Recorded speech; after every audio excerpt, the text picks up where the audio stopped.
மணித்துளிகள் மே 5, 2026 இன்றைய தியானத்திற்கான தலைப்பு தெய்வீக நீதி குடும்பம். தியான வசனம் என்னாகமம் 16:32. பூமி தன் வாயை திறந்து அவர்களையும் அவர்கள் வீடுகளையும் கோராகுக்குரிய எல்லா மனிதரையும் அவர்களுக்கு உண்டான சகல பொருள்களையும் விழுங்கி போட்டது. தெய்வீக நீதி என்பது வேதாகமத்துல மிக முக்கியமான சித்தாந்தம்.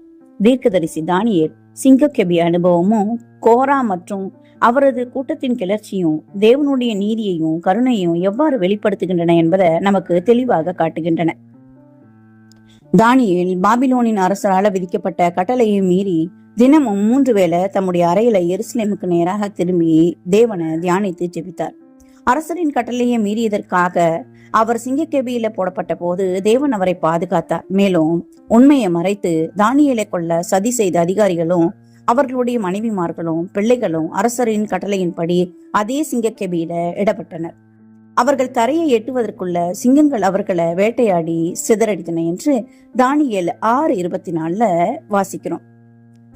என்னாகமம் 16ஆம் அதிகாரத்துல கோரா மற்றும் அவரது கூட்டத்தார் தேவனுடைய ஒழுங்கமைப்புக்கும் மோசையின் அதிகாரத்துக்கும் எதிராக எழுந்தனர்.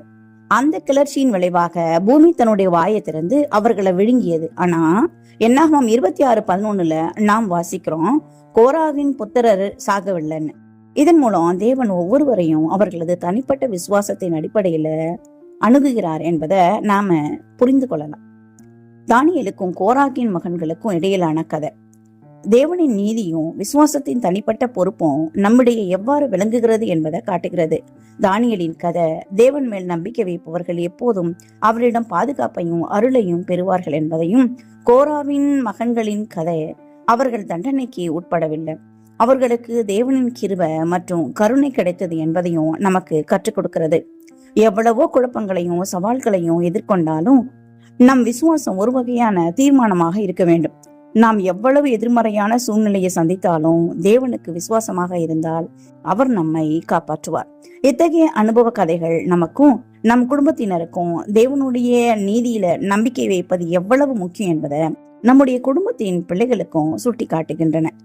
இதன் மூலம் தேவனுடைய நீதியையும் அன்பையும் நாம் புரிந்து கொள்ளலாம். தேவன் நம்மை ஆசீர்வதிப்பார். இந்த நாள் உங்களுக்கு இனிய நாளாய் இருக்கட்டும்.